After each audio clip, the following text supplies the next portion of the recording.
அனைவருக்கும் இனிய காலை வணக்கம். மற்றும் ஒரு மக்கள் சேவை நிகழ்ச்சியில் உங்கள் அனைவரையும் சந்திக்கிறதுல ரொம்ப சந்தோஷம். இந்த வார மக்கள் சேவை நிகழ்ச்சியிலும் நாங்கள் முக்கியமான ஒரு விஷயம் பற்றி பேச இருக்கிறோம்.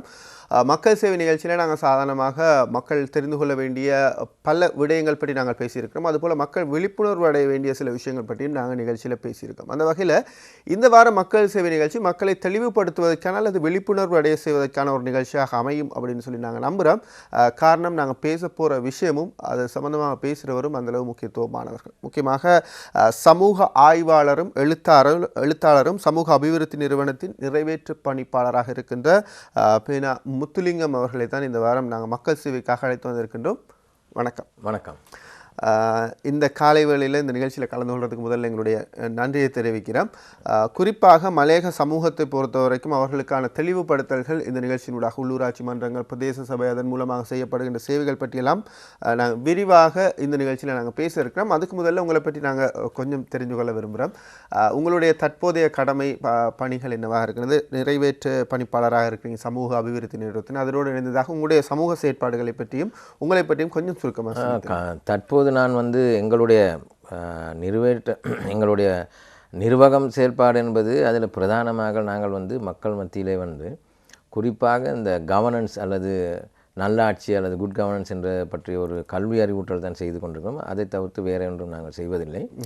அதே நேரத்தில் இப்பொழுது நான் தற்போது இந்த அரசாங்கத்தினால் எலக்டோரல் ரிஃபார்ம், அதாவது தேர்தல் சீர்திருத்த அந்த குழுவிலும் என்னை தெரிவு செய்திருக்கின்றார்கள் இந்த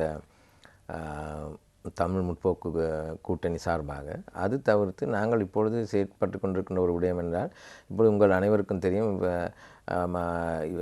பிரதேச சபைகளிலே இந்த எல்லை நிர்ணயம் மீள் செய்யப்பட்டு தொகுதி வாரியான ஒரு தேர்தல் முறை அறிமுகப்படுத்துவதற்கான முயற்சி நடக்கின்றது.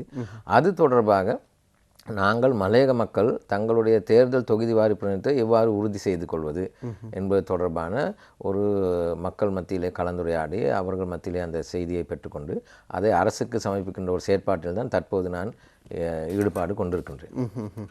நான் இன்றைக்கி பேச போகிற விஷயத்தோடு உங்களுக்கு ரொம்ப பொருத்தமாக இருக்கும். காரணம், அது சம்பந்தமான செயற்பாடுகள் தற்சமயம் நீங்கள் ஈடுபட்டு கொண்டிருக்கின்றதுனாலையும், அதே நேரம் சமூக ஆய்வு தொடர்பாகவும் மலையக எழுத்தாளர்கள் அப்படின்னு சொல்லி அதில் முக்கியமாக குறிப்பிட வேண்டிய ஒருமாகிய சமூகம் பற்றிய பல அக்கறையோடு செயற்படக்கூடிய ஒருவரை தான் இன்றைக்கி நாங்கள் நிகழ்ச்சி கலைக்க வந்திருக்கோம். அதனால் முதல்ல நாங்கள் போகலாம். இந்த உள்ளூராட்சி மன்றங்கள் அதன் அவசியம் பற்றி நாங்கள் பேசுகின்ற போது மலையகத்தை பொறுத்த வரைக்கும் சரி, சாதாரணமாகவும் சரி, உள்ளூராட்சி மன்றங்களுடைய அவசியம், அந்த தேவை எந்த அளவு முக்கியமாக இருக்குது? இப்போ உள்ளூராட்சி மன்றம் என்று சொல்லும் பொழுது ஒரு நாட்டிலே குறிப்பாக கீழ்மட்டத்திலே அபிவிருத்தி என்று சொல்லும் பொழுது அந்த அபிவிருத்தியை செயற்படுத்தக்கூடிய ஒரு நிறுவனம், மக்கள் மயமாப்பட்ட ஒரு நிறுவனம் என்றால் அது உள்ளூராட்சி மன்றங்கள். ஆனால் எங்களை பொறுத்தளவிலே, குறிப்பாக இந்திய வம்சாவளி மலையக மக்களை பொறுத்தளவிலே, இந்த உள்ளூராட்சி ஆரம்பிக்கப்பட்ட காலகட்டத்திலிருந்து நாங்கள் ஒதுக்கி வைக்கப்பட்ட ஒரு சமூகம்.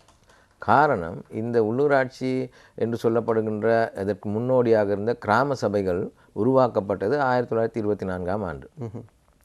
அந்த கட்டளை சட்டம் பிரித்தானியர்கள் கொண்டு வரும் பொழுதே இங்கு ஒரு நாட்டில் ஒரு பிரச்சனை வந்தது. இந்த கிராமத்தில் உள்ளவர்களுடன் மலையகத்தில் வாழ்கின்ற தோட்டப்புற மக்களை இணைத்து கொள்வதா இல்லையா என்ற ஒரு பிரச்சனை வரும் பொழுது, அந்த பிரச்சனையின் போது இங்கே அந்த காலகட்டத்தில் இருந்த அரசியல்வாதிகள், குறிப்பாக எஸ்டபிள்யூஆர்டி பண்டார் நாயக்கா உட்பட, டிஎஸ்என் நாயக்கா உட்பட, இந்த தோட்டங்களிலே வாழ்கின்ற இந்த மலையக மக்கள், இன்று நாங்கள் சொல்லப்படுகின்ற இந்த தோட்ட தொழிலாளர்கள், அவர்களுக்கு கிராமத்தோடும் பரிச்சயம் இல்லை, எனவே அவர்களை இதில் இணைத்து கொள்ளக்கூடாது என்று அவர்கள் ஒரு வாதத்தை வைத்தார்கள். அப்போ பிறகு அதற்கு எதிராக இந்தியாவில் இருக்கின்ற அந்த நேரத்தில் பாஜ்பாய் என்று ஒரு இந்திய அதிகாரி இருந்தார். அவர் சொன்னார், இல்லை, இவர்கள் இந்தியாவில் பஞ்சாயத்தில் ஈடுபட்டவர்கள், அதனால் இவர்கள் சேர்த்துக்கொள்ளலாம். ஆனால் அங்கே ஒரு முறுகல் ஏற்பட்டு அந்த சட்டத்தின் பிரகாரம் 1924ஆம் ஆண்டு கொண்டு வரப்பட்ட உள்ளூராட்சி கட்டளை சட்டத்தின் ஒரு பகுதியில் எங்களுடைய மக்களை ஒதுக்கி வைக்கப்பட்டார்கள். அதாவது உள்ளூராட்சி மன்றங்களிலே பங்கு கொள்ளக்கூடிய வாய்ப்பு நிராகரிக்கப்பட்டது. அது சட்டத்திலேயே குறிப்பிடப்பட்டிருக்கின்றது.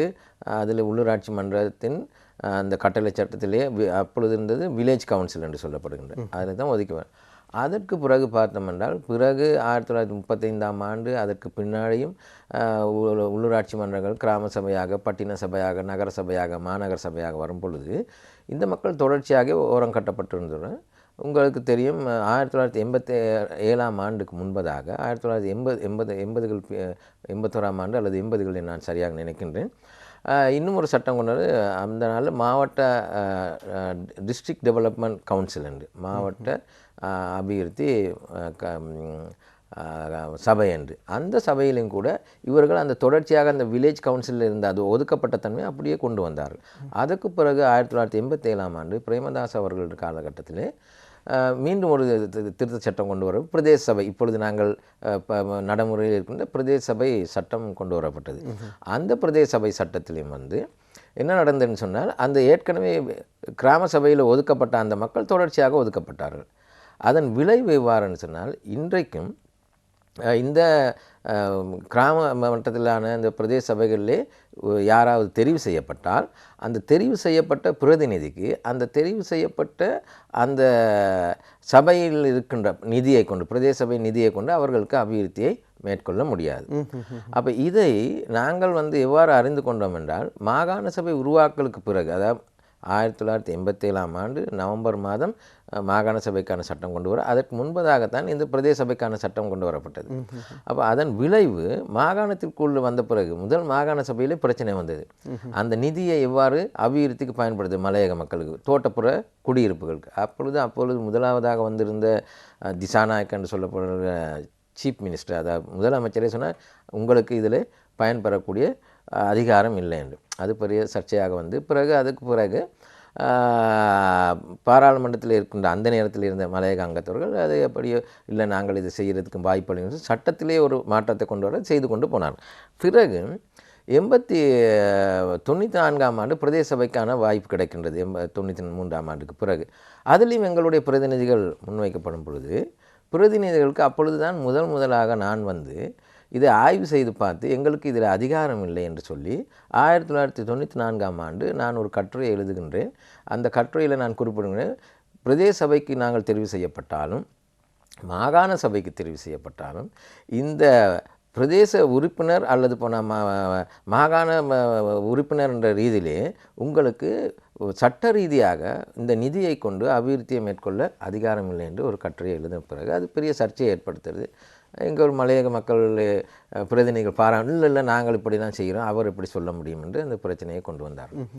அதற்கு பிறகு நான் தொடர்ச்சியாக மலையக மக்கள் மத்தியிலே பதுல்ல, கண்டி, கலம்பு போன்ற பகுதிகளில் நான் இந்த சம்பந்தமாக கருத்தரங்கள் நடத்தி அறிவூட்டல் செய்தாலும் கூட அது ஏற்றுக்கொள்வதாக இருக்கவில்லை. இது இவர் என்ன சொல்கிறாரு, இதில் என்ன வரப்போகுது, நாங்கள் தான் மலையகத்தில் சின்ன சின்ன வேலைகளை செய்கிறோம். அவர்கள் தெரிவு செய்யப்பட்டார்கள். அதிர்ஷ்டவசமாக ஒரு கட்சி பங்கு உள்ளாதனால ஒரு தமிழ் பிரதிநிதி வந்து தமிழர் தான் நாங்கள் பிரதேச சபை தலைவர். அவர்களுக்கு அந்த உறுப்பினர்கள் தங்களுடைய பாராளுமன்றத்தில் யாரும் இல்லை. அந்த நேரத்தில் அவர்களுடைய கட்சியை பிரதிநிதித்துவப்படுத்துகிறார். மாகாண சபையிலும் யாரும் இருக்கவில்லை, ஒருவர் மட்டும்தான் இருந்தார். அவருக்கு நிதி வழங்க முடியாத சூழ்நிலை. அப்படி இருக்கும் பொழுது அவர்கள் என்ன அணுகிக்கிட்டால் நாங்கள் என்ன செய்வது, நான் சொன்னேன், நீங்கள் ஒரு தீர்மானத்தை கொண்டு வாருங்கள் உங்களுடைய பிரதேச சபையில். கொண்டு வந்த பிறகு நீங்கள் அதனை வந்து அந்த தீர்மானத்தின் அடிப்படையில் உள்ளூராட்சி ஆணையாளருக்கு எழுதி நீங்கள் உங்களுடைய நிதியை கொண்டு ஒதுக்கீடு செய்யுங்கள். ஆனால் அவர்கள் செய்தார்கள். சிலது குறிப்பாக கண்டிய அந்த தோட்டங்களிலே நீர்பீக்கக் தோட்டம், தண்ணீர் தொட்டி அமைத்தல், பாதை அமைத்தல், லயத்தை சுற்றி சில திருத்த வேலைகள் செய்வது. ஆனால் 2007ஆம் ஆண்டு அந்த பிரதேச சபை கலைக்கப்படுகின்றது. கலைக்கப்படும் பொழுது 5வது குற்றச்சாட்டு, பல குற்றச்சாட்டுகள் முன்வைக்கப்பட்டது. 5வது குற்றச்சாட்டாக எது முன்வைக்கிறது, பிரதேச சபை நிதியை கொண்டு மெல்ஃபோர்ட் தோட்டத்துக்கு படிக்கட்டு அமைத்தல், பிரதேச சபை நிதியை கொண்டு நியூபீகாக் தோட்டத்திலே தண்ணீர் தொட்டி அமைத்தல், நியூபீகாக் தோட்டத்திலே லயத்தை சுற்றி சீமெந்திடுதல் போன்றவையும் குற்றச்சாட்டுகளாக முன்வைத்த பொழுது நான் மீண்டும் அதை எடுத்தேன். அந்த விஜயத்தை நான் அன்று கூறியதை நீங்கள் தெரிகின்றது, என்ன உள்ளூராட்சி மன்றங்கள் எங்களுக்கு உரிமை இல்லை என்று நாங்கள் வந்த பிறகு அதை மாற்ற போகிறோம் என்றெல்லாம் பெரிய சூளுரை உரைத்தார்கள். ஆனால் நடைமுறையில் ஒன்று அதற்கு பிறகு என்ன நடந்தது என்றால், மிக அண்மையிலே கடந்த ஆட்சியின் போது மீண்டும் நான் இதற்கு முன்பதாக இதே ஒரு தொலைக்காட்சியிலே நான் சிங்கள மக்கள் மத்தியில் இதை பற்றி பேசும்பொழுது நான் ஆதாரபூர்வமாக அதை நிரூபித்தேன். இதுதான் நடந்திருக்கின்றது. அந்த ஒரு சிங்கள தொலைக்காட்சிக்கு பிறகு திரும்ப அதற்கு அந்த தொலைக்காட்சியிலே எனக்கு மறுபக்கத்திலே இன்னும் ஒரு அரசை சார்பாக ஒரு பாராளுமன்ற உறுப்பினர் இருந்தார். தற்போது அவர் எகிப்து நாட்டிலே அவர் ஒரு பிரதிநிதியாக இருக்கின்ற எங்களுடைய ஐகமிஷனராக அவர் அந்த பக்கம் வந்து இல்லை நாங்கள் தோட்டத்தில் இதெல்லாம் செய்கிறோம் என்று சொன்ன அவர் மீண்டும் என்னுடைய இணைந்து அவரும் இந்த பாராளுமன்றத்தில் இந்த பிரச்சனையை கொண்டு வந்து அதுக்கான மாற்றத்துக்கு முயற்சிகள் ஈடுபடும் பொழுது பிறகு இந்த புதிதாக மலையகத்தில் இன்று தோற்றுவிக்கப்பட்டிருக்கின்ற தமிழ் முற்போக்கு கூட்டணி என்ற அமைப்பு இப்பொழுது இருக்கின்றது. அதற்கு முன்பதாக அதில் இருந்த 2 அமைச்சர்களும் பழனி திகாம்பரம் அவர்களும் ராதாகிருஷ்ணன் அவர்களும் நான் இதை சொல்லும்போது நாங்களும் அதுக்கு ஆதரவு தருகின்றோம் என்று கூறிய பிறகு அவர்கள் எனக்கு ஒரு வாய்ப்பு எடுத்துக் கொடுத்தார்கள். முன்னாள் அமைச்சர் தினேஷ் குணவர்தனும் ஒரு கலந்துரையாடல் செய்வதற்கு பாராளுமன்றத்துக்குள்ளே அந்த கலந்துரையாடல் செய்தன் அதன் விளைவாக ஒரு சட்டத்தை கொண்டு வருவதற்கான ஒரு வாய்ப்பு ஏற்படுத்தப்பட்டது. அந்த வாய்ப்பு ஏற்படுத்தப்படும் பொழுது அவர் எல்லாரையும் மலையகத்தை சார்ந்த அனைத்து உறுப்பினர்களும் அங்கு அழைப்பித்திருந்தார் பாராளுமன்றத்துக்குள்ளே. அந்த நேரத்தில் இவரும் திரு பழனி திகாம்பரம் திரு ராதாகிருஷ்ணன் அவர்கள் இருவரும் வரவில்லை. ஆனால் அந்த கலந்துரையாடலே இலங்கை தொழிலாளர் காங்கிரஸை சார்ந்த ஆறுமுகன் தொண்டமான் அவர்களும் இருந்தார்கள், முத்து சிவலிங்கமும் யோகராஜன் அவர்களும் நானும் அந்த கலந்துரையாடல் நான் இந்த சட்டத்திலே இருக்கின்ற இந்த தடையை நான் விலக்கி நான் சட்டத்தை பற்றி எழுதி கொண்டு போனதை சிங்கள மொழியிலே கொண்டு போய் அவர்கள் கொடுத்து அவர் தினேஷ் அவர்கள் அதனை ஏற்றுக்கொண்டார். நான் உடனடியாக இதை செய்கிறேன், இவ்வளோ காலம் எங்களுக்கு தெரியவில்லை, இது யாரும் இதை பாராளுமன்றத்தில் சொல்லவில்லை என்று அவரும் ஆதங்கப்பட்டு பிறகு அந்த பாராளுமன்றத்திலே அமைச்சரவையிலே அதுக்கான அங்கீகாரத்தை பெறுவதற்கான அந்த வாய்ப்பு வரும்பொழுது தான் ஜனாதிபதி தேர்தலுக்காக கலைக்கப்பட்ட பிறகு அது நடைமுறை சாத்தியமில்லை. பிறகு என்ன நடந்ததுன்னு கேட்டால் இந்த புதிய அரசாங்கம் 100 நாள் பிரச்சனை காலகட்டத்தில் நான் திரு அமைச்சர் அவர்களையும் பழனி திகாம்பரம் திரு மனோகணேசன் அமைச்சர் அவர்களையும் அணுகி நான் இதை பற்றி மீண்டும் கூறும் பொழுது திரு பழனி திகாம்பரம் அவர்களும் அந்த பாராளுமன்றத்தில் இந்த கருத்தை முன்வைத்த பிறகு திரு மனோகணேசன் அவர் அந்த நேரத்தில் கான்ஸ்டியூஷனுக்கான ஒரு இதில் அவர் அமைச்சரில்லை அந்த பதவியில் இருக்கும்போது அவரும் அதை பேசின பிறகு மீண்டும் அது தள்ளி போகக்கூடிய ஒரு சூழல் வரும் பொழுது என்ன நடந்ததுன்னு கேட்டால் திரும்பவும் நான் அதனை பாராளுமன்றத்தில் நீங்கள் பேசுங்கள். அப்போ அமைச்சரவையில் 2 முறை பேசிவிட்டார்கள். பேசியும் கூட அமைச்சர் பைசர் முஸ்தபா அது கொஞ்சம் காலதாமதம் பொழுது இன்னும் ஒரு பாராளுமன்ற உறுப்பினரான திலகராஜ் அவர்கள் சொன்ன தொடர் நீங்கள் தாங்க நானும் இதை ஒரு அழுத்தம் கொடுப்பதற்கு பாராளுமன்றத்தில் பேசுகிறேன்னு சொல்லி அவரும் திரும்ப இதை பாராளுமன்றத்தில் அவருக்கு வழங்கப்பட்ட சந்தர்ப்பத்தில் எடுக்கும் பொழுது அனைத்து மலையகத்தில் உள்ள பாராளுமன்ற உறுப்பினர்களும் அதாவது சுரேஷ் வடிவேல் அவர்கள் அரவிந்தகுமார் ராதாகிருஷ்ணன் அனைவருமே இதற்கு குரல் எழுப்பிய பிறகு மிக அண்மையிலே 2-3 நாட்கள் பிறகு அது மீண்டும் திரு மனோகணேசன் அவர்கள் பைசர் முஸ்தபா அவர்களுடன் பேசும் பொழுது இல்லை நாங்கள் உடனடியாக செய்ய வேண்டும் போது பைசர் முஸ்தபா தான் ஆஸ்திரேலியாவில் இருந்து கொண்டே திரு மனோகணேசன் அவர்கள் ஃபோன் மூலம் இல்லை நான் கட்டாயம் இதை செய்து விடுவேன் என்று சொல்லி பிறகு இப்பொழுது அது அமைச்சரவை அங்கீகாரம் 2-3 நாட்களுக்கு முன்பு தான் பெற்றிருக்கப்படுது. அப்பொழுது நீங்கள் பார்க்கலாம் இதில் என்ன நான் கூற வரேன், கடந்த 6 தசாப்தங்களாக அதாவது 1924 அதை விட்டாலும் கூட சுதந்திரத்துக்கு பின்னைய காலகட்டத்தில் பார்க்கும் பொழுது கிட்டத்தட்ட இந்தளவு தூரம் இந்த மக்கள் ஒதுக்கி வைக்கப்படும் பொழுது அபிவிருத்தி என்பது இன்றைக்கு மலையகத்திலே காணப்படுகின்ற குறை அபிவிருத்திக்கான பிரதான காரணம் உள்ளூராட்சி மன்றங்களிலே எங்களுக்கு உரிய பிரதிநிதித்துவம் மட்டுமல்லாது உள்ளூராட்சி நிதியை கொண்டு அங்கே இருக்கின்ற கீழ்மட்ட அபிவிருத்திகளை செய்யக்கூடிய முடியாத ஒரு வாய்ப்பு தான் இருந்து வந்திருக்கின்றது. நிச்சயமாக இது பற்றி நான் இன்னும் விரிவாக நாங்கள் பேசலாம். மக்கள் சேவை நிகழ்ச்சியில் இந்த உள்ளூராட்சி மன்றங்களுடைய அவசியம் தேவை பற்றி பேசுகின்ற போது மலையக சமூகத்தினுடைய உள்ளூராட்சி மன்ற பிரதிநிதிகளுடைய நிலை கடந்த 6 தசாப்தங்களாக இவ்வாறு இருந்திருக்கின்றது அப்படின்னு சொல்லி பார்க்கையில் நீங்கள் சொல்லும்போது தான் எங்களுக்கு புரியுது. மக்களுக்கு நிச்சயமாக சாதாரண மக்கள் அப்படி இல்லாட்டி அன்றாடம் தமது தேவைகளை பூர்த்தி செய்து கொண்டு அவர்களுடைய வாழ்வியலோடு போராடி கொண்டிருக்கின்ற மக்களுக்கு இது பற்றி யோசிக்கிறதுக்கு பெரிய ஒரு நேரமும் இல்லை, தேவையும் இல்லை அவர்களுக்கு. அதே நேரம் அந்த மக்களை பயன்படுத்தி ஆட்சிக்கு வருகின்றவர்கள் இது பற்றி அநேகமாக கதைத்திருக்க வேண்டும். இருந்தாலும் கடந்த கால அனுபவங்களை நாங்கள் மறந்துவிட்டு எதிர்காலத்தில் இருக்கின்ற அந்த நம்பிக்கையின் அடிப்படையில் நாங்கள் அடுத்த விஷயங்களை பேசலாம். இப்போ புதிய நடைமுறை எப்போ இருந்து இந்த நடைமுறை வருது? இந்த உள்ளூராட்சி மன்ற பிரதிநிதிகள் இந்த நிதியை பயன்படுத்தக்கூடிய சட்டம் இது என்னென்னா இப்பொழுது அமைச்சரவை அங்கீகாரம் இதுக்கு கிடைத்திருக்குது. அந்த அமைச்சரவை அங்கீகாரம் கிடைத்ததுனால இப்போ 3 நாட்களுக்கு முன்பு தான் அது நடந்தது, 4 நாட்கள் முன்பு. ஆனால் அதற்கு பிறகு அது பாராளுமன்றத்திலே ஒரு மசோதாவாக பில்லாக கொண்டு வரணும். அதை பாராளுமன்றம் அங்கீகரித்த பிறகு தான் அது சட்டம் ஆக்கப்படும். அதற்கு பிறகு தான் அது அந்த சட்டமாக்கப்பட்ட பிறகு அது பிறகு எல்லா பிரதேச சபைகளுக்கும் அனுப்பி வைப்பார்கள். குறிப்பாக இன்னும் ஒரு 2 மாதம் அல்லது 3 மாதம் எடுக்கும் ஒரு பிரதேச சபை உறுப்பினர் தங்களுடைய பிரதேச சபையிலே பெற்றுக்கொள்ளுகின்ற நிதியை கொண்டு அவர் ஏனைய பிரதேச உறுப்பினர்கள் போல் தங்களுடைய பிரதேச மக்களுக்கு தனக்கு யார் வாக்களித்தார்களோ அவர்களுக்கு அந்த நிதியை கொண்டு பயன்படுத்த முடியும். இதெல்லாம் ஒரு வாய்ப்பு ஏற்படும் என்றால் எதிர்காலத்தில் இப்போ எந்த கட்சியை பாராளுமன்றத்தில் இல்லாவிட்டாலும் கூட சுயாதீனமாக வந்தாலும் கூட அவருக்கு தன்னுடைய அந்த பிரதேச நிதியை கொண்டு தன்னுடைய மக்களுக்கு சேவையாற்றக்கூடிய அபிவிருத்தி திட்டங்களை முன்னெடுக்கக்கூடிய வாய்ப்பு கிடைக்கும். இப்போ இவ்வளவு காலம் இந்த மாதிரியான ஒரு நிலை இருந்ததுக்கு காரணம் என்ன அப்படின்றத நாங்கள் வெளிப்படையாக சொல்ல தேவையில்லை. அதை சொல்லி சிலரை நாங்கள் கஷ்டத்தில் இல்லாட்டி அசௌகரியத்துக்கு போட தேவையில்லை. இருந்தாலும் எதிர்காலத்தில் இது இந்த இந்த சட்டம் மூலம் வந்த பிறகு எங்களுடைய பிரதிநிதிகள் மலையக சமூகத்தை பிரதிநிதிப்படுத்தி பிரதேச சபைக்கு உள்ளூராட்சி சபைகளுக்கு வருகின்ற பிரதிநிதிகளுக்குரிய வரப்பிரசாதமாக இதை பயன்படுத்திக் கொள்ளலாம். அவங்க சரியான முறையில் தங்களுடைய பிரதேச மக்களுடைய அபிவிருத்திக்கு இதை பயன்படுத்தும். அதுதான் இப்போ என்னண்டா இப்போ உங்களுக்கு தெரியும் இப்போ மிக அண்மையிலே ஒரு பிரதேச உள்ளூராட்சி மன்றக்கான திருத்த சட்டமும் கொண்டு வர போகின்றாங்க. அதை தொகுதி வாரியம்.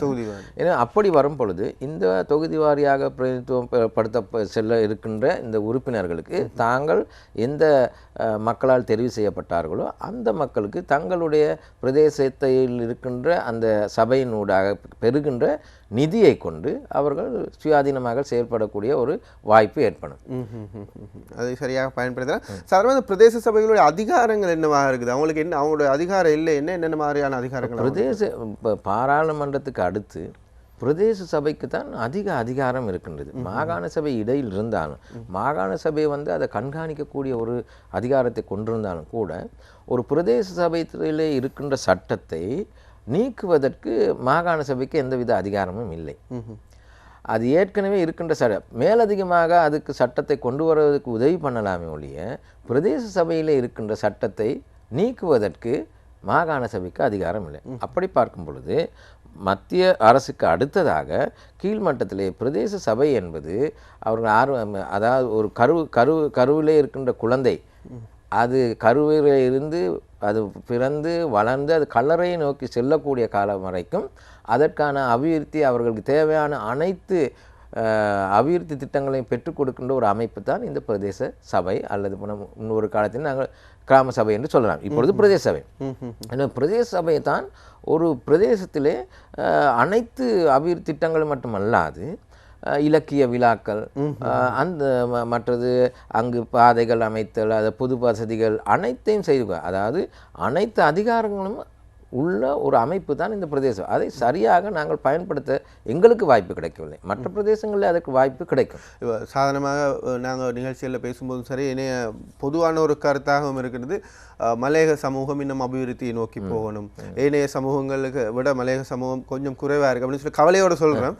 இதுக்கு காரணம் பார்க்க போனால் மிக தெளிவாக இருக்குது. மிக தெளிவு இதுக்குரிய அந்த தெளிவான காரணம் இருந்து கொண்டு அந்த காரணத்தை கண்டறிவதற்கு நாங்கள் 6 தசாப்தம் செலவழிச்சிட்டோம். இனியும் நாங்கள் பொறுமையாக இல்லாமல் அந்த செயற்பாடுகளை செய்து கொண்டு போகணும் அப்படின்றது ஒரு வேண்டுகோளாக இருக்கின்றது. இதற்கு சமூக புத்திஜீவிகள் அதுபோல் சமூக ஆர்வலர்கள் தாமாக முன்வந்து இந்த செயற்திட்டங்கள் அணிந்து கொள்ளணும். குறிப்பாக இந்த பிரதேச சபை எல்லையிலே அந்த நிர்வாகத்திலே அந்த முகாமைத்துவத்துக்கு கீழே வருதா இருந்த பிரதேச சபை முகாமைத்துவக்குள்ள இல்லாமல் தோட்ட முகாமைத்துவத்துக்கு கீழே அந்த நிர்வாகம் வருமாக இருந்தால் அவங்க சமூக அபிவிருத்தி அவர்கள் செய்ய மாட்டாங்க. அது மற்ற ஒரு பிரஜையை போல இவர்களுக்கு இப்போ உதாரணத்துக்கு சொல்லுதுன்னா இப்போ பிரதேச சபைகள் தான் கிராமங்களில் இந்த முன்பள்ளி ஆசை இதுகளை நடாத்துது. ஆனால் மலையகத்திலே அரசு சார்பற்ற நிறுவனங்கள் தான் அதை செய்து வருது. தோட்ட முகாமைத்துவம் சில இடங்களில் செய்யுது. ஆனால் இதை கொண்டு வந்த பிறகு அனைத்துமே அவர்களுக்கு செய்யலாம். இப்போ பிரதேச சபைக்கு முடியும் தன்னுடைய பிரதேசத்தில் வாழ்கின்ற குடியிருப்பில் இருக்கின்ற மக்களுக்கு ஆரம்ப சுகாதாரத்தை வழங்குவதற்கு, ஆரம்ப முன்பள்ளியை வழங்குவதற்கு, அவர்களுக்கு அடிப்படை தேவைகள் அனைத்தையும் செய்யக்கூடிய நிதியும் இருக்கு. நிதி அவங்க உருவாக்க வேண்டும். மத்திய அரசிலிருந்து பெற்றுக்கொள்ளக்கூடியது. இப்போ எங்களுக்கு அந்த பெற்றுக்கொள்ளக்கூடிய வாய்ப்பும் இல்லை. நிதி ஒதுக்கீட்டில் எங்களுடைய மக்கள் சம்பந்தப்படுவதற்கான வாய்ப்பு புறக்கணிக்கப்பட்டிருக்கு. அழைப்பில் ஒரு இருக்கிறவரோட நாங்கள் பேசலாம். வணக்கம். வணக்கம், யார் பேசுறீங்க? நான் ஹட்டன்லேருந்து ராஜா அப்படிங்கிற ஒருத்தர் பேசுகிறேன். ஓகே, சொல்லுங்கள் ராஜா. உங்களோட டிவி சத்தத்தை கொஞ்சம் குறைச்சி வச்சுட்டு உங்களோட கேள்வியை கேட்கலாம் நீங்கள்.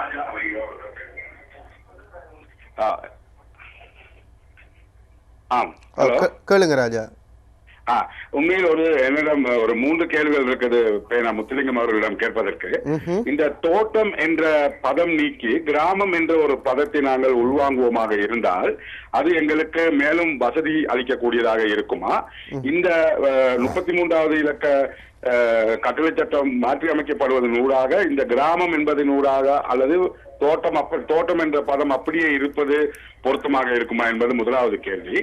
இரண்டாவது, கட்சி அரசியல்களுக்கு அப்பாற்பட்டு எல்லாரும் இணைந்து இந்த போராட்டத்தை முன்னெடுப்பதற்கு ஒன்றிணைவார்களா நீங்கள் உட்பட? மூன்றாவது கேள்வி, எல்லை நிர்ணயம் சரியாக அமைந்தால்தான் இந்த பிரதேச சபைக்கு கொடுக்கப்பட இருக்கின்ற அதிகாரங்களை அந்த மக்களுக்கு உரிய வசதி வாய்ப்புகளை பெற்றுக் கொள்ளக்கூடியதாக இருக்கும்.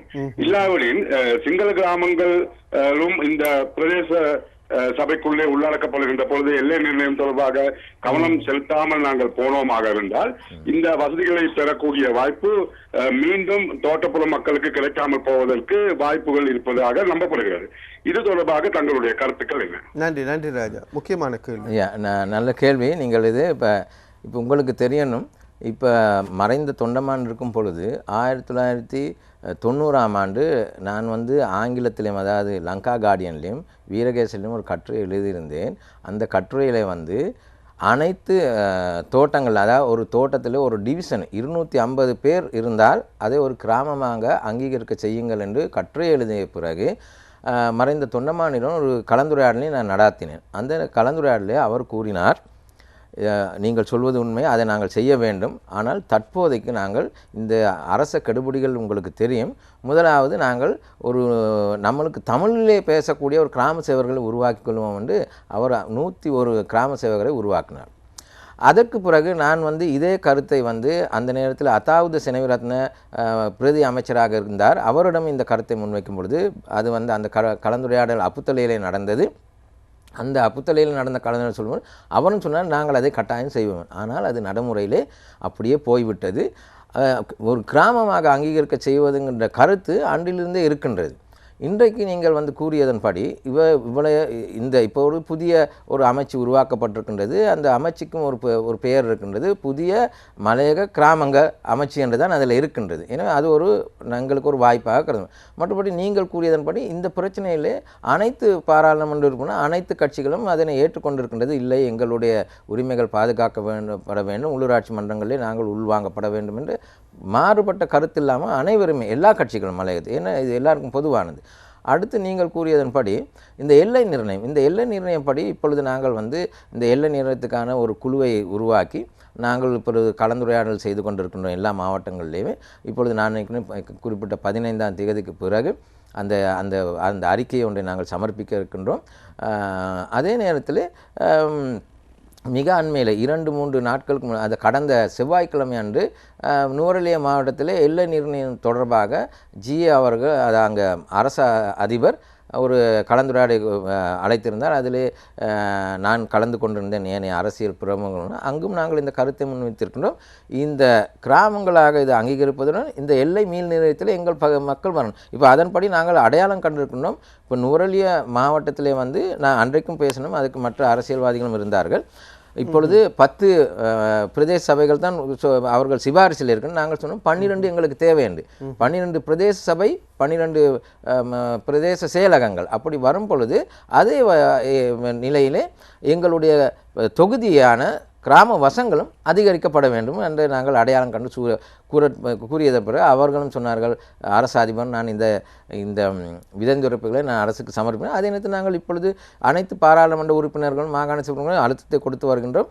இதை நாங்கள் சமர்ப்பித்த பிறகு நீங்கள் இதனை வலியுறுத்தி இதை பெற்றுக்கொள்ளலாம். அதற்கான வாய்ப்பு இப்பொழுது இருக்கின்ற இந்த சந்தர்ப்பத்தை தவறவிட்டால் மீண்டும் மலையகம் குறிப்பிட்ட ஒரு 6 தசாப்தங்கள் இதிலிருந்து ஒதுக்கி வைத்தது போல் ஆகிவிடும். அதற்காக அனைவரும் இதில் ஒன்றிணைவரும். நீங்கள் அருமையான உங்களுடைய கேள்விக்கு ஒரு நல்ல வாய்ப்பு இருக்கின்றது. இந்த காலகட்டத்தில் இதை நாங்கள் சரியாக பயன்படுத்தி கொள்ள வேண்டும் என்று தான் நான் நினைக்கிறேன். ராஜா குறிப்பிட்டது போல் ஒரு சின்ன ஒரு சந்தேகம், அதாவது இந்த எல்லை நிர்ணயம் அப்படின்றது எப்போவுமே தமிழ் பேசுகின்ற மக்கள் ஒரு சந்தேகமாக பார்க்கின்ற ஒரு விஷயம் தான். ஏன்னா அந்த எல்லை நிர்ணயம் மீள் நிர்ணயம் செய்கின்ற போது சில சூட்சுமங்கள் மேற்கொள்ளப்பட்டால் எங்களுடைய பிரதிநிதித்துவம் பாதிக்கப்படும். அது பிரதேச சபையாக இருக்கலாம், உள்ளூராட்சி மன்றங்கள், சின்ன சின்ன விஷயங்களாக இருந்தால் பார்லிமெண்ட் பிரதிநிதித்துவம் கூட பாதிக்கப்படக்கூடிய வாய்ப்புகள் இருக்கிறது. காரணம் இந்த நாடு ஒரு பெரும்பான்மை சமூகத்தையுடைய ஒரு நாடு. ஆக சிறுபான்மை சமூகம் பாதிக்கப்படாமல் இருப்பதற்கு நீங்கள் இந்த எல்லை நிர்ணய சபையிலும் அது சம்பந்தமான விடயங்களிலும் இருக்கிறீங்க. இப்போ நீங்கள் பார்த்தீங்கன்னு சொன்னால் இப்போ இந்த எல்லை மீள் நிர்ணயம் சம்பந்தமான அது எவ்வாறு செய்யப்பட வேண்டும் என்று தினேஷ்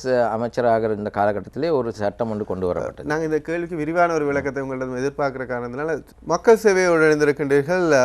நாங்கள் எழுத்தாளரும் சமூக ஆய்வாளரும் சமூக அபிவிருத்தி நிறுவனத்தின் நிறைவேற்று பணிப்பாளருமான பேனா முத்துலிங்கம் அவர்களோடு நாங்கள் பேசிகிட்டு இருக்கிறோம். அழைப்பில் ஒருவர் இருக்கிறார், அவரோட பேசிட்டு அந்த கேள்விக்கு நாங்கள் போகலாம். வணக்கம். அந்த அழைப்பு துண்டிக்கப்பட்டிருக்கு. நாங்கள் எங்களோட விஷயத்துக்கு வருவோம். இப்போ இந்த எல்லை நிர்ணயம் சம்மந்தமாக பேசிகிட்டு இருக்கோம். இதில் எங்களுக்கு இருக்கிற சந்தேகம், சாதாரண பொதுமக்களுக்கு இருக்கிற சந்தேகம், எங்களுடைய பிரதிநிதித்துவம் பாதிக்கப்படாமல் இருக்கிறதுக்கு என்ன மாதிரியாக உங்களை போன்ற இதனோட சம்மந்தப்பட்டவர்கள் செய்யல. இப்போ நீங்கள் பார்த்தீங்கன்னா இந்த எல்லை நிர்ணயத்தை பற்றி எவ்வாறு செய்யப்பட வேண்டும் என்று தினேஷ் அவர்களுடைய அந்த கொண்டு வரப்பட்ட அந்த திருத்த சட்டத்திலையும் அதே நேரத்தில் இப்பொழுது அவர்கள் செய்து வர்த்தமானியில் பிரசுரிக்கப்பட்டிருக்கின்ற அந்த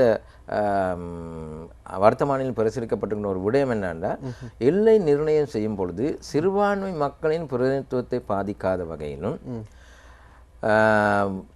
அதே நேரத்தில் எல்லையை மேல் நிர்ணயம் செய்யும் பொழுது அந்த தூரம் எந்தளவு தூரம் அந்த ஜியோகிராபிக்கல்னு சொல்லப்படும் பூமி நிலத்தொடர்ச்சி எவ்வாறு இருக்கின்றது அதையும் கவனத்தில் கொள்ள வேண்டும் என்று தான் சொல்லப்பட்டிருக்கு. அதுதான் பிரதான 2 கூறுகள். மற்றது சனத்தொகை 3வது கூறு. இதை 3ஐ வைத்து பார்க்கும் பொழுது தற்போது அவர்கள் செய்திருக்கின்ற எல்லை நிர்ணயத்தை பார்க்கும் பொழுது நாங்கள் கண்ட விடயம்தான் பல இடங்களில் எங்களுடைய பிரதிநிதித்துவம் எங்களுக்கு தொகுதிவாதியான பிரதிநிதித்துவத்துக்கு பெரும் பாதிப்பு ஏற்பட்டிருக்கின்றது. அந்த பெரும் பாதிப்பை அடையாளம் கண்டு நாங்கள் அதற்கு அவர்கள் கொடுத்த அந்த நிர்ணயத்தின்படி, அவர்கள் கொடுத்த அந்த முறையின்படி, அது நிர்ணாயக்கன் சிங்களத்தில் சொல்லுவாங்க, அந்த கிளாரிஃபிகேஷன் படி நாங்கள் இப்போ என்ன செய்திருக்கோம், நாங்கள் அடையாளம் கண்டதின்படி அவர்கள் கொடுத்ததை விட நாங்கள் எங்கு அங்கத்துவ தொகுதி வேண்டும், எங்கு தனி தொகுதி வேண்டும் என்பதை பற்றி இப்பொழுது நாங்கள் ஆய்வு செய்து மக்களுடன் கலந்துரையாடி அதற்கான தயாரிப்புகளை செய்திருக்கோம். அப்படி வரும் பொழுது எங்களுடைய பிரதிநிதித்துவம் ஆனால் நாங்கள் அவ்வாறு செய்த பிறகு அதனை கேட்டு அதனை வலியுறுத்தி அதனை சட்டமாக கொண்டு வருவதற்கான பொறுப்பு மக்கள் பிரதிநிதிகளுக்கு தான் சாரும். நாங்கள் ஒரு அறிவுஜீவிகள் அல்லது போனால் ஒரு மக்கள் சார்பானவர்கள் அல்லது சிவில் சமூகத்தை சார்ந்தவர்கள் என்று எங்களுடைய இதை நாங்கள் சமர்ப்பிக்கலாம். நாங்கள் ஒரு அது எல்லா இவர்களும் கொடுக்க இருக்கணும், பாராளுமன்ற இருக்கணும்.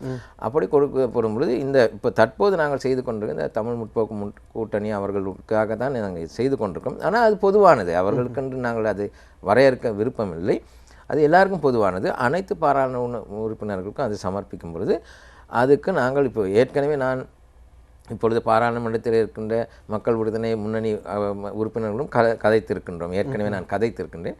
அப்படி வரும்பொழுது அனைத்து சிங்கள, தமிழ், முஸ்லீம் எல்லா பாராளுமன்ற உறுப்பினரும் கலந்துரையாடி அதனை செய்ய வேண்டும் என்றுதான் என்னுடைய ஒரு எதிர்பார்ப்பு. எங்களுடைய ஏனென்றால் இப்போ நாங்கள் தான் இதில் மிகவும் பாதிக்கப்பட்ட ஒரு சமூகம். இப்போ வடகிழக்கு எடுத்துக்கொண்டாலோ அல்லது தெற்கு எடுத்துக்கொண்டாலோ பிரசாரம் அப்படி இல்லை, அதுக்குரிய விழிப்புணர்வை உங்களுடைய சிவில் சமூகம் அதுபோல முற்போக்கு கூட்டணி எந்த அளவு எடுத்துட்டு இருக்கீங்க? இல்லை, குறிப்பாக இப்பொழுதுதான் நாங்கள் ஆய்வு செய்யணும். இந்த ஆய்வு செய்த பிறகு எல்லா கட்சிகள், மலையத்தை சார்ந்த எல்லா கட்சிகளுக்கு மட்டுமல்ல, அது கொழும்பை சார்ந்து இருக்கின்ற பெரும்பான்மை கட்சிகளுக்கு நாங்கள் சொல்லக்கூடிய ஒரு வாய்ப்பு இருக்கின்றது. அது பொதுவாக ஒன்றுக்குன்னு சொல்லாமல் நாங்கள் இந்த மக்கள் வேணா ஒட்டுமொத்த மக்களின் பிரதிநிதித்துவம் இல்லாவிட்டால் இதில் பாதிக்கப்படும். அதுபோல் இந்த மலையக மக்களின் வாக்குகள் மூலம் தெரிவு செய்யப்படுகின்ற இந்த பிரதிநிதிகள், உள்ளூராட்சி சபைகளுக்கு தெரிவு செய்யப்படுகிற பிரதிநிதிகள், அதுக்கான ஏற்பாடு காணப்படாத நிலையில் அவர்களுடைய செயற்பாடுகள் எவ்வாறு மக்களை சென்றடையும், அப்படி அதன் மூலம் நீங்கள் அது சரியாக இருக்கும் அப்படின்னு சொல்லி நீங்கள் நினைக்கிறீங்க? இப்பொழுது என்னென்னா இப்பொழுது தான் இது நடைமுறைக்கு வரப்போகுது. இது நாள் வரைக்கும் எங்களுடைய தெரிவு செய்யப்பட்ட பிரதிநிதிகள் அவர்களை நாங்கள் தப்பு சொல்ல முடியாது. அவர்களுக்கு நிதியை பிரதேச சபை ஊடாக உள்ளூராட்சி மன்றங்களும் பெற்றுக்கொள்ளக்கூடிய வாய்ப்பில்லை. தங்களுடைய அமைச்சர்கள் அல்லது தங்களுடைய பாராளுமன்ற உறுப்பினர்களுக்கு ஒதுக்கப்படுகிற நிதியை கொண்டு தான் அவர்கள் சேவை செய்து கொண்டு வந்தார்கள். ஆனால் எதிர்வரும் காலத்தில் இந்த சட்டம் வந்த பிறகு அவர்களுக்கு அந்த பிரச்சனை சாதாரண ஏனைய சமூகத்தை சார்ந்த பிரதிநிதிகளைப் போல அவர்கள் செயல்படக்கூடிய வாய்ப்பு. அதனால் இது நாள் வரைக்கும் நடந்ததை நாங்கள் அவர்கள் தப்பு என்று சொல்லக்கூடிய ஒரு வாய்ப்பு இல்லை. அதுக்கு பிறகு அவர்களுடைய பொறுப்பு அதிகரிக்கும் மற்றும் மக்கள் விட மாட்டார்கள். இதில் நாங்கள் என்ன செய்கிறோம்னா இப்போ இது இதை செய்து முடித்த பிறகு இது சம்பந்தமாக இந்த மாதிரி ஊடகங்கள் ஊடாக இந்த விழிப்புணர்வு மக்கள் மத்தியில் கொண்டு செல்லும். மக்களுக்கு தெளிவூட்ட பிறகு இப்போ உதாரணத்துக்கு பாருங்கள், இப்பொழுது எதிர்வரும் காலத்திலே பிரதேச சபைக்கு 25% பெண்களுக்கான ஒதுக்கீடு கிடைக்க போகின்றது. அப்போ பெண்களுக்கான ஒதுக்கீடுன்னு சொன்னால் பெண்களை அரசியல் மயப்படுத்தக்கூடிய பெண்களை ஒரு தேவை. இப்போ எங்களுடைய நிறுவனத்தில் இப்போ நாங்கள் இப்போ எதிர்வரும் மாதம் அல்லது 2 மாதத்தில் நாங்கள் எல்லா கட்சிக்கும் இப்பொழுது நேற்றை நான் அனுப்பிவிட்டேன். எல்லா மலையத்தில் உள்ள எல்லா கட்சிக்கும் நீங்கள் தெரிவு செய்யப்பட்ட பெண்களை அப்போ அவர்கள் எவ்வாறு பேசுவது, மேடை பேச்சு எவ்வாறு தயார்படுத்த ஒரு கட்சிக்குள்ளே மத்தியத்துவ ஜனநாயகம் என்ன எவ்வாறு அப்போ அதற்கான தயார்படுத்தல் இப்போ நாங்கள் செய்கின்றோம். ஆனால் அது ஒரு குறிப்பிட்ட கொஞ்சம் பேருக்கு தான். ஆனால் மலையகத்தை சார்ந்த அனைத்து பெண்களும் இதுக்கு முன்வரக்கூடிய ஒரு வாய்ப்பு அவர்கள் இப்பொழுதே தயாராகக்கூடிய, அது கட்சிகளும் அதை முன்னெடுக்க வேண்டிய ஒரு சூழல் இருக்கு. சாதாரண பிரதேச சபைகள் இவ்வாறு மக்கள் பிரதிநிதிகள் மக்களுக்கு நேரடியாக சேவை செய்ய முடியாத நிலையில் அண்மையில் ஏற்படுத்தப்பட்ட 33ஆம் இலக்க சட்டம் மூலம் தோட்டப்புற மக்களின் உண்மையான நிர்வாக அழகாக செயல்படுவதற்கான சட்ட ஏற்பாடுகள் உள்ளடக்கப்பட்டிருக்கின்றன.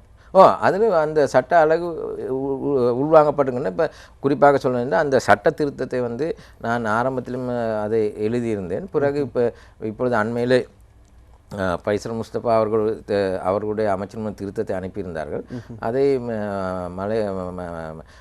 திரு பழனி திகாம்பரம் அவர்களுடைய அமைச்சருக்கு அதற்கு அவர்களுடைய சிபாரிசை கேட்டு அனுப்பியிருந்தார். அதில் இருக்கின்ற ஆலோசகராக திரு வாமதேவன் அவர்களும் என்னுடைய கலந்துரையாடல். பிறகு நான் மீண்டும் அதை எழுதி திரும்ப அவரிடம் கொடுத்த பிறகு அவரும் சட்ட வல்லுநர்கள் கலந்து அழைத்து அதை அங்கே தன்னுடைய விதந்திருப்பாக சமர்ப்பித்த பிறகு அன்றைக்கு அந்த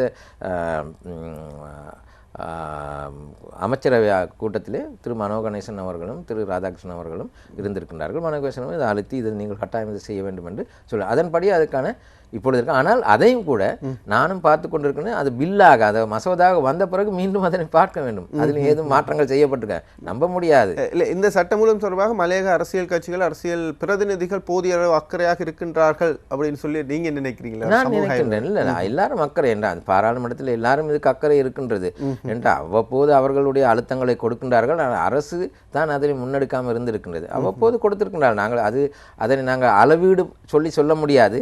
இன்னார் இவ்வளவு பேசினார், இன்னார் குறைத்து பேசினார். ஆனால் எல்லாருக்கும் எல்லாரும் அது சம்பந்தப்பட்டவர்கள், எல்லாரும் மலையகத்தை சார்ந்தவர்கள், எல்லாரும் இதனால் பாதிக்கப்பட்டவர்கள். இன்றைக்கு மலையகம் ஒரு குறை அபிவிருத்தியான சமூகமாக இருப்பது இதுதான் பிரதான காரணம். சாதாரண பொதுமக்களும் மலையகம் சார்ந்த அவர்களுடைய சமூகம் சார்ந்த ஒரு விழிப்புணர்வு இருக்கணும். குறிப்பாக இப்போ இந்த எல்லை நிர்ணயம் சம்பந்தமாக இது சம்பந்தமாக புத்திஜீவிகள், சமூக ஆய்வாளர்கள், அதுபோல சிவில் சமூக பிரதிநிதிகள் இதில் எந்தளவு முக்கியமாக தங்களுடைய பங்களிப்பை வழங்குகின்றார்களோ அதே அளவு ஒரு அழுத்தம் அவர்கள் அரசியல் தலைவர்களுக்கும் கொடுக்கின்றார்கள். இதை செய்யணும், இந்த விஷயங்கள் உள்ளடக்கப்பட வேண்டும். அது கட்சி பேதம் என்று இப்போ ஒருத்தர் கேட்டிருந்தார், நீங்களும் கட்சி பேதம் என்று செயற்பட தயாரா அப்படின்ற ஒருத்தரை மலையக சமூகம் சார்ந்த ஹேட்டன்ல இருந்து கால் பண்ணவர்கள். இது மாதிரி மக்கள் இதுல சாதாரண பொதுமக்களுடைய வகிபாகம் என்னவா இருக்கிறது? அவங்க என்னென்ன மாதிரி பதிவையை மேற்கொள்ளாம இருக்கிறாங்க? அது காரணம் சாதாரண மக்களை பொறுத்தவரை நீங்க பார்க்கணும். இந்த நாட்டில் எங்களுடைய மக்கள் 1988ஆம் ஆண்டுக்கு பிறகும் 2003ஆம் ஆண்டுக்கும் பிறகு தான் பெரும்பாலும் வாக்களிப்பதற்கான ஒரு வாய்ப்பு கிடைத்தது.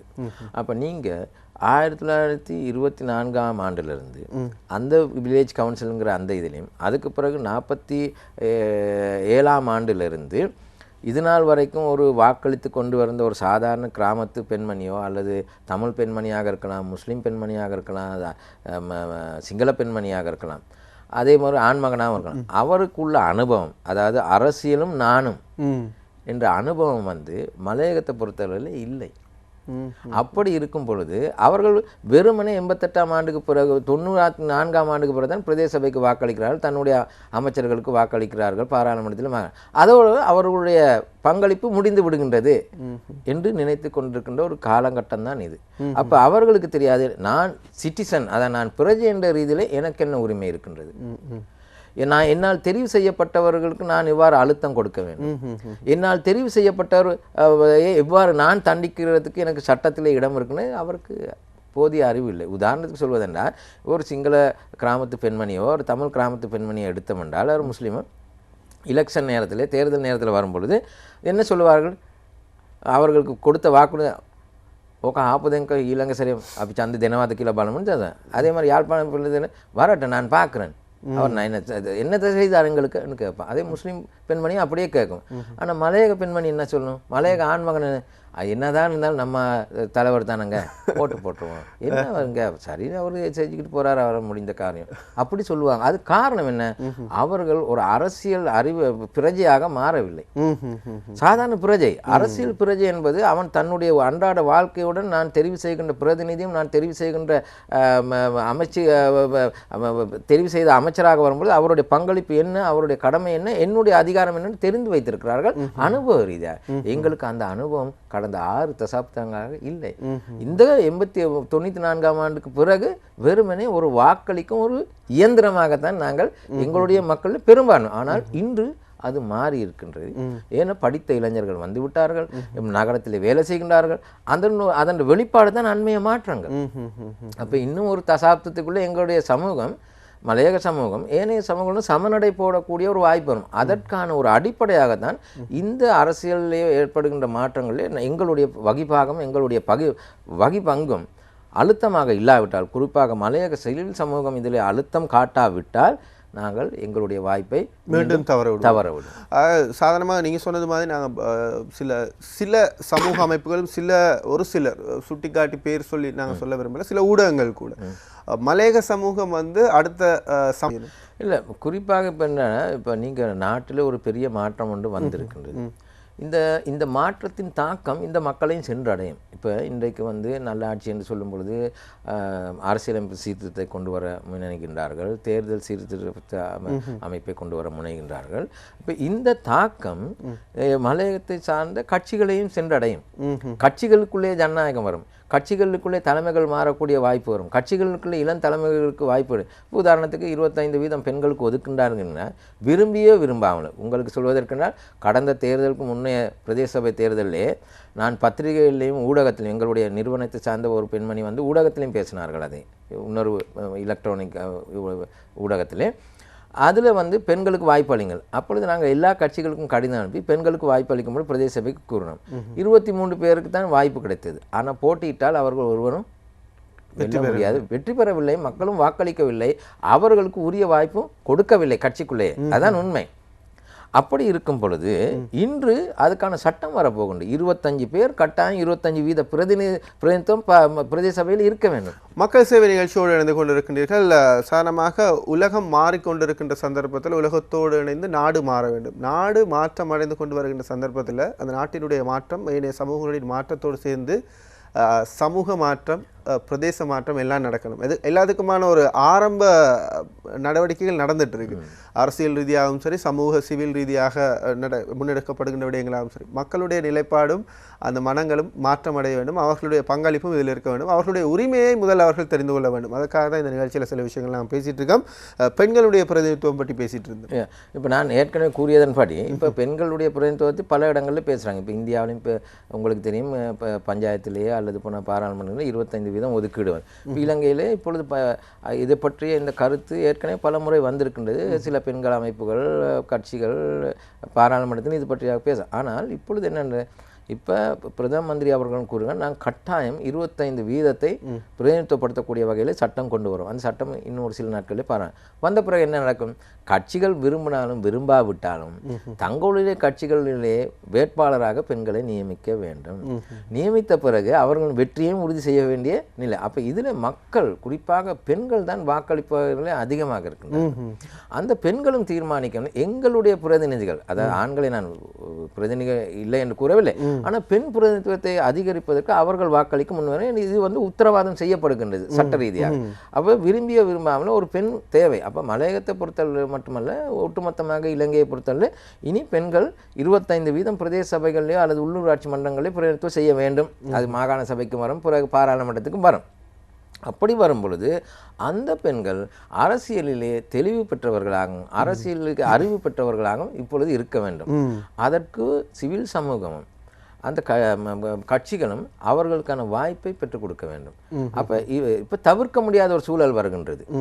இந்த ஒரு காலத்திலே நாங்கள் ஜனநாயகிறது இல்லை பெண்களுக்கான வாய்ப்பு அளிக்கணும். உதாரணமாக உலகத்திலே எடுத்து பார்த்தோம்னா பெண்களுக்கு வாய்ப்பு அளிக்க வேண்டும் என்ற இந்த ஈக்குவலிட்டி சமத்துவம் என்று கூறப்பட்டது, அரசியலே சமத்துவம் என்று கூறப்பட்டது 80களில் இருந்து ஆரம்பிக்கும். ஆனால் அதற்கு முன்பதாக பெண்களுக்கு சம உரிமை என்று 60களிலே தான் வேகம் பண்ணது.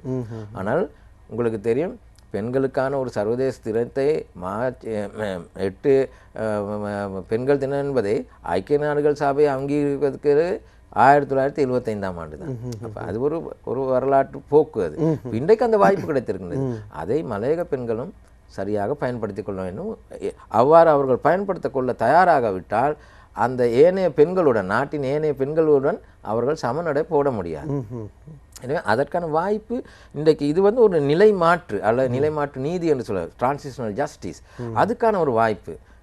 அந்த நிலைமாற்று நீதிக்கான ஒரு வாய்ப்பு கிடைக்கும் பொழுது நாங்கள் அதில் உள்ளே சென்று எங்களுடைய நீதியை நிலைநிறுத்திக் கொள்வதற்கு முயற்சி செய்வது தான் மலையகத்தில் இருக்கின்ற சிவில் அமைப்புகளாக இருந்தால் என்ன, அரச கட்சிகளாக அந்த அரசியல் கட்சிகளாக இருந்தால் எந்த அமைப்பாக இருந்தாலும் இந்த சந்தர்ப்பத்தை நழுவ விடக்கூடாது. அதே போல் மலையக அந்த பெண்களை தயார்படுத்துறது அப்படின்னு சொல்லிட்டு சாதாரணமாக அவர்களுடைய வெளித்தோற்றத்தை மாற்றுவதல்ல, அவர்களுடைய அகத்தோற்றம், அவர்கள் இந்த சமூக செயற்பாடுகளுக்கான அவர்களுடைய தயார்படுத்தலை சிவில் சமூகமும் செய்யணும். குறிப்பாக நீங்கள் சொல்லியிருந்தீங்க அரசியல் கட்சிகளுக்கான தெளிவுபடுத்தலை, அந்த அரசியல் கட்சிகள் அதுக்கான ஒர்க் ஷாப்ஸ் மாதிரி வச்சு அந்த பெண்கள் சமூக ஆர்வமுள்ள சமூக செயற்பாடுகளில் ஈடுபடுகின்ற பெண்களுக்கு அரசியல் சார்ந்த அறிவை அவர்களுக்கு வழங்க வேண்டும்.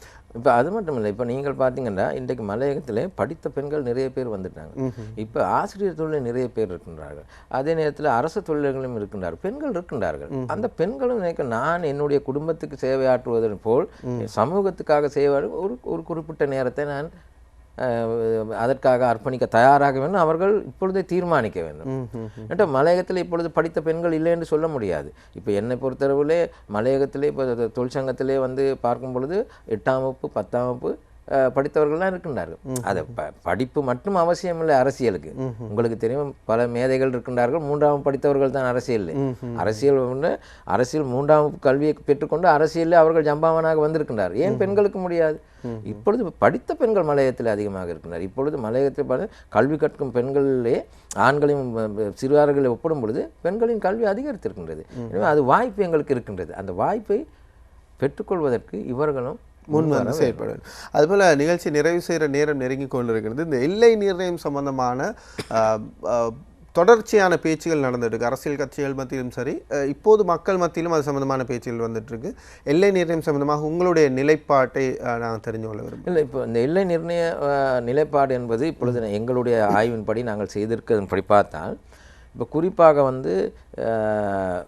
வலப்பன பிரதேசத்தை, நான் மலையகத்தை மட்டும் குறிப்பிடுவாங்க, அதை பற்றி தான் நாங்கள் அதிகமாக பார்த்துருக்கணும். மற்றது தென்னிலங்கையிலே கொழும்பு, காலி, மற்றது களுத்தறை போன்ற பகுதிகளையும் நாங்கள் பார்த்துருக்கோம்.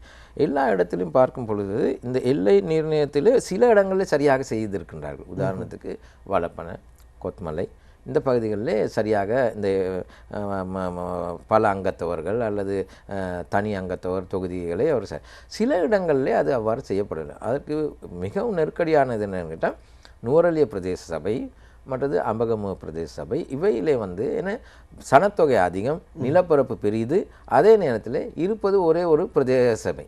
அதனால் அவர்களை அதிகரிக்க செய்யக்கூடிய வாய்ப்பும் இல்லை. அப்போ அதை நாங்கள் அடையாளம் கண்டு அவர்களுக்கு கூறிக்கணும், இதனை அதிகரிக்க வேண்டும், இதை சரியாக செய்ய வேண்டும் என்றால் மலையகத்திலே அதை குறிப்பாக அம்பகமுவ, வலப்பன எல்லாம் சேர்த்து 12 பிரதேச செயலகங்களும் 12 பிரதேச சபைகளும் உருவாக்க வேண்டும் என்று சொல்கிறோம். அப்போ அந்த வகையில் அதை நாங்கள் அடையாளம் கண்டுபிடிக்கிறோம். இப்போ கொழும்பை பொறுத்தளவில் இப்போ நேற்று நாங்கள் ஆய்வு செய்து பார்க்கும்போது கொழும்புலே சில இடங்களில் அவர்கள் சில தொகுதியை பெரும்பான்மையாக இருக்கின்ற சிங்கள மக்களோடு சேர்க்கும் பொழுது எங்களுடைய பிரயத்தனம் இல்லாமல் போகும். அப்போ நாங்கள் சொல்கின்ற அவர்களை இங்கால எடுத்து விடுங்கள், ஏன்னா நீங்கள் கொடுத்த விதிமுறையின்படி தமிழ் பாதிக்கக்கூடாது. அப்போ அதன்படி இதை செய்யுங்கள், அது நியாயமாகத்தான் செய்திருக்கோம். அதற்காக சிங்கள மக்களின் பிரதிநிதித்துவத்தையோ அல்லது இன்னொரு சிறுபான்மை இருக்கின்ற முஸ்லீம் மக்களுடைய பிரதிநிதித்துவத்தை நாங்கள் அவர்களோட பிரதிநிதித்துவத்துக்கு பாதிப்பு ஏற்படவில்லை, நாங்கள் செய்யவில்லை. அப்போ அதனால் அப்போ இதன் நாங்கள் இப்போ இது நியாயமாக இது செய்திருக்கின்ற மொழியை நாங்கள் ஒருவருடைய பிரதிநிதித்துவம் என்னென்ன நாங்கள் பிரதிநிதித்துவம் இல்லாதவர், அதுதான் இங்கே முதல் அந்த பிரதிநிதித்துவம். இந்த எல்லை நிறுவனத்தில் இந்த பிரதிநிதித்துவம் சரியாக செய்யாவிட்டால் பாராளுமன்ற பிரதிநிதித்துவம், மாகாண சபை பிரதிநிதித்துவம் எங்களுக்கு குறையக்கூடிய ஒரு வாய்ப்பு இருக்கின்றது. எனவே அதை நாங்கள் சரியாக மக்கள் மனங்களில் அல்லது இந்த சமூக மாற்றத்தோடு சேர்ந்து இந்த இனவாதம் அப்படின்றது குறைஞ்சு கொண்டு வர ஒரு காலகட்டம். இந்த காலகட்டத்தை சரியாக பயன்படுத்திக் கொள்வதற்கு சிவில் சமூகம், அரசியல் தலைமைகள் எல்லாம் ஒன்றிணைந்து செயற்பட வேண்டிய காலகட்டம். நீங்கள் சொன்னீங்க குறிப்பாக கொழும்பை பொறுத்த வரைக்கும் இந்த செயற்பாடுகள் இப்போது நடந்து கொண்டிருக்கின்றது என்று. ஆக இந்த எல்லை நிர்ணயத்தில் வந்து ஒரு சரத்து இருக்கின்றது, சிறுபான்மை பிரதிநிதித்துவம் பாதிக்கப்படாத வகையில் அது அமைக்கப்பட வேண்டும். அதை எந்த அளவு இந்த உங்களுடைய குழுக்கள் இப்போது நாங்கள் அதை தான் சரியாக செய்தோம். அதன் அடிப்படையிலே தான் நாங்கள் இந்த அடையாளம் காண்கின்றோம். நாங்கள் வந்து அதை பார்க்கும் பொழுது ஒரு நிலப்பரப்பை எடுத்து பார்க்கின்றோம். இந்த நிலப்பரப்பிலே எங்கெங்கே சேர்த்திருக்கின்றார்கள். ஏன்னா அப்போ நிலப்பரப்பின்படி அது சிறிதாக்கலாம். சிங்கிள் அல்லது மல்டி வார்டுன்னு சொல்லப்படுகிற அல்லது பன்மை அல்லது போனால் ஒருமையான தொகுதியாக செய்யணும். அதே பொழுது நாங்கள் எங்களுடைய இனப்பரம்பலையும் பார்க்கணும், எங்கெங்கே இருக்கின்றார்கள், அதை சேர்க்க முடியுமா. அப்படி சேர்க்கும் பொழுது சிங்கள மக்களுடைய நான் ஏற்கனவே கூறியதன்படி பிரதிநிதித்துவம் பாதிக்கப்படுகின்றதா, இல்லை. அது முஸ்லீம் மக்களுடைய பிரதிநிதித்துவம் இல்லை. பார்க்கும் பொழுது அதை பார்த்து தான் நாங்கள் செய்கிறோம். அப்போ இந்த எல்லை நீர்நிலை என்பதை சொல்லும் பொழுது எந்த ஒரு இனத்தையும் பாதிக்காத வகையில் சில இடங்களில் வந்து பன்மைன்னு நாங்கள் கேட்கணும், அங்கே சிங்கள ஒருவரும் வரலாம், சில நேரம் முஸ்லீம் ஒருவர் வரலாம், சில தமிழர் ஒருவர் வரலாம். அப்போ நாங்கள் இப்போ அன்றைக்கு நாங்கள் நூறலியாவோடு கதைக்கும் பொழுது கூட அதை நாங்கள் வலியுறுத்தினோம். அப்போ அவர்களும் ஏற்றுக்கொள்கிறோம். இன்றைக்கு ஒரு பரந்துபட்ட ஒரு தன்மை இருக்கின்றது எல்லா மக்கள் மத்தியில். அவர்கள் சொன்னால் எங்களோன்ட்ட பிரதேசிக்கான අපිට කමක් නැහැ, අපිට පාඩන அந்த மாதிரி ஒரு நிலைக்கு வந்திருக்கின்றார். அதை நாங்கள் சரியாக பயன்படுத்திக்கிறோம். அதுபோல் இந்த எல்லை நிர்ணயம் மலைய மக்களுக்கு விதவிதமான சாதகத்தன்மைகளை ஏற்படுத்தும் அப்படின்னு நீங்கள் நினைக்கிறீங்க? இல்லை, எல்லை நிர்ணயம் சாதகத்தன்மையை இப்போ நாங்கள் இதை செய்து திருத்தி கொடுத்த பிறகு அவர்கள் பாராளுமன்றத்தில் இதை பற்றி சரியாக அழுத்தி அல்லது அதற்கான ஒரு சபை உருவாக்கும். உதாரணத்துக்கு இப்போ இதுக்கான ஒரு அமைச்சரவை உபக்குழுவும் இருக்கின்றார். அதில் திருமண கணேசன் அவர்களும் இருக்கின்றார். அப்போ அவர்களெல்லாம் இருக்கும்பொழுது அவர்களெல்லாம் அழுத்தி அவர்கள் செய்வார்கள். ஏன்னா அவர்கள் தான் இந்த இதையும் சொன்னார்கள். நான் இப்போ இதை எவ்வாறு உருவாக்கினேன், நான் வந்து இந்த மீள் நிர்ணயத்தை பற்றி அடையாளம் கண்டு 94ஆம் ஆண்டு அடையாளம் கண்டது போல கொழும்புலே ஒரு ஒரு கலந்துரையாடலை நடாத்தினேன் ரேணுகா ஹோட்டலில். அதில் எல்லா கட்சிகளுக்கும் அழைப்பு விட்டுருந்தேன், ஒரு கட்சிக்கு என்று தவிர்க்கவில்லை. அதில் வந்த கட்சிகள் சொன்னார்கள் சரி இதை நீங்கள் செய்யுங்கள் என்று. அதை தான் நாங்கள் செய்திருவோம். அப்போ நாங்கள் வந்து சிவில் சமூகம் நாங்கள் எல்லா கட்சியும் அழைப்பித்து சொன்ன பிறகு அதை ஏற்றுக்கொள்கிறார். அப்போ இது கட்டாயம் நாங்கள் இது கொடுத்த பிறகு அதற்கு அடுத்த கட்டம் இதை வலியுறுத்தி பெறுவது. சில நேரங்களில் அதற்கு எதிர்ப்பும் வரலாம், இல்லை இங்கே அதிகமாக இருக்குன்னு, அது இவர்கள் தான் செய்யணும், எங்களுடைய சிவில் சமூகத்தின். அப்போ இதை செய்யும்படி இவர்களுக்கு அழுத்தத்தை கொடுப்பது சிவில் சமூகம் மட்டுமல்லாது ஒரு பரந்துபட்ட வெகுஜன அமைப்பும் உருவாக வேண்டும். நாங்கள் இப்போ நான் நினைக்கின்றேன் இதை கொடுத்த பிறகு இந்த மாதிரி ஊடகங்கள் ஊடாக வந்து எங்களுடைய நிலைப்பாடாக இருக்கிறது. பார்த்து கொண்டிருக்கிற மக்களுக்கு இந்த வேலை திட்டங்கள்லாம் இப்போ நடந்துட்டு இருக்கு அப்படின்ற ஒரு நம்பிக்கை வந்திருக்கு. குறிப்பாக 6 தசாப்தங்களாக புறந்தள்ளப்பட்டிருந்த உள்ளூராட்சி சபைகளில் வந்து எங்களுடைய பிரதிநிதித்துவத்தினுடைய நிதி பயன்படுத்தக்கூடிய கேபினட் பேப்பர் இப்போ போயிருக்கு. அது மசோதாவாக நிறைவேற்றப்படுகின்ற போது எங்களுடைய மக்களுக்கான பயன்கள் அதிகரிக்கும். அது போலவே இந்த எல்லை நிர்ணயம் அப்படின்றது இப்போ நடந்துட்டு இருக்கு. ஆக அடுத்து வருகின்ற உள்ளூராட்சி சபை தேர்தல்களின் போது இந்த தாக்கம் ரொம்ப அதிகமாக இருக்கும். ஆக மக்கள் இந்த செயற்பாடுகளில் எவ்வாறு இணைந்து கொள்ள வேண்டும், இவ்வாறு அவர்களுடைய தெளிவுபடுத்தல்களை எந்தெந்த இடங்களில் பெற்றுக்கொள்ளலாம், இந்த மாதிரி நிகழ்ச்சிகளின் மூலமாக இதுபோல கட்டுரைகளின் மூலமாக உங்களுடைய தெளிவுபடுத்தல்கள் எந்தெந்த வழிகளில் மக்களை சென்றடைகின்றது, மக்கள் எந்த மாதிரி நடந்து கொள்ளணும் அப்படின்ற ஒரு மக்களுக்கான செய்தியை இறுதியாக இல்லை. நான் இறுதியாக என்னன்னு சொன்னால் இந்த காலகட்டத்தில் வந்து மலையக சமூகத்தில் மட்டுமல்ல எல்லா சமூகத்தில் இருக்கின்ற இளம் தலைமுறையினர் இதை பற்றி அதிக அக்கறை செலுத்த வேண்டும். என்ற அடுத்த தலைமுறை அவர்கள் தான். நாங்கள் இந்த காலகட்டத்திலே நாங்கள் இதை செய்துவிட வேண்டும் என்ற அக்கறை கொண்டிருந்தாலும் கூட இளம் தலைமுறை இதிலே அதிக அக்கறை செலுத்த வேண்டும். அதே நேரத்தில் ஊடகங்களுக்கும் ஒரு பெரும் பங்கு இருக்கின்றது. எனக்கு மிக சந்தோஷமாக இருக்கின்றது, ஒரு சுதந்திரமாக பேசக்கூடிய ஒரு வாய்ப்பு இந்த காலகட்டத்தில் ஏற்பட்டிருக்கின்றது. எனவே இந்த ஊடகங்களும் இதனை சரியாக பயன்படுத்தினாலும் அதே நேரத்தில் மலையகத்தில் இருக்கின்ற அனைத்து சிவில் அமைப்புகளும் இந்த செய்தியை கொண்டு செல்ல வேண்டும் கீழே. குறிப்பாக இன்றைக்கு படித்த சமூகம், கொழும்புலே வாழ்கின்ற சமூகம், படித்த சமூகம் என்றாலும் சரி, மலையகத்திலே பகுதியில் எல்லா சமூகமும் இதை பற்றி ரொம்ப அக்கறை செலுத்த வேண்டிய ஒரு காலகட்டம். அதே நேரத்தில் ஊடகங்களோட ஒரு பங்கு இதே தொடர்பாக அடிக்கடி இது தொடர்பான ஒரு சமூக பிரஜைகளை கொண்டு வந்து கலந்துரையாடல் செய்வது, அதை வானொலி ஊடாகவும் அதை செய்யலாம். அப்படி செய்வதன் மூலம் எங்கோ போகிற வழியிலே இதையும் கேட்டுக்கொண்டு போகலாம். அல்லது போனால் இந்த மாதிரி ஒரு ஒளிப்பதிவுகளை கேட்கும் பொழுது அதன் மூலமாக ஒரு உணர்வு ஏற்படும். ஏற்படலாம். எனவே இது ஒரு என்னென்றால் இன்றைக்கு வந்து மக்களை ஓரிடத்தில் அழைத்து அவர்களுக்கு அறிவூட்டல் செய்வது மிக மிக கடினம். ஏன்னா மிகவும் மக்கள் ஓடிக்கொண்டே இருக்கின்றார்கள். அவர்களுடைய விஞ்ஞான வளர்ச்சியும் தொழில்நுட்ப வளர்ச்சியும் காரணமாக அவர் போகக்குள்ளேயே வேறு வேலை செய்யக்குள்ளே செய்தி காதில் விழுந்தால் அதை ஏற்றுக்கொள்ளக்கூடிய ஒரு வாய்ப்பு இருக்குது. ஏன்னா அதிலே ஊடகங்களுடைய பங்கு மிக மிக முக்கியமாக இருக்கின்றது. அதே நேரத்தில் சமூக வலைத்தளங்கள், இந்த சமூக வலைத்தளங்களில் இளைஞர்களுடைய ஆக்கிரமிப்பு அதிகமாக இருக்கிறது. இந்த சமூக வலைத்தளங்கள் ஊடாக நாங்கள் செய்து கொண்டிருக்கிறோம். அதன் ஊடாக இது சென்றால் அது கீழ்மட்டத்தை நோக்கி சென்றடையக்கூடிய ஒரு வாய்ப்பு இருக்கின்றது தான் நான் கூறிக்கொள்ள விரும்புகிறேன். ஆகவே இந்த கலந்துரையாடல் இப்போதைக்கு நிறைவுக்கு வருகின்றது. இனிவரும் நாட்களில் நாங்கள் அடுத்தடுத்து இது சம்பந்தமான முன்னேற்றங்கள் நடைபெறுகின்ற போது நாங்கள் உங்களை அழைத்தது சம்பந்தமாக பேச இருக்கிறோம். சமூக ஆய்வாளர், எழுத்தாளர், அதுபோல சமூக அபிவிருத்தி நிறுவனத்தின் நிறைவேற்று பணிப்பாளர் பேனா முத்துலிங்கம், உங்களுக்கு எங்களுடைய நன்றிகளை தெரிவிக்கின்றோம். நன்றி, வணக்கம். நன்றி. மக்கள் சேவை நிகழ்ச்சியோடு இணைந்திருந்தீர்கள் மற்றும் ஒரு நிகழ்ச்சியில் உங்களை சந்திக்கலாம். விடைபெறுகின்றோம். நன்றி, வணக்கம்.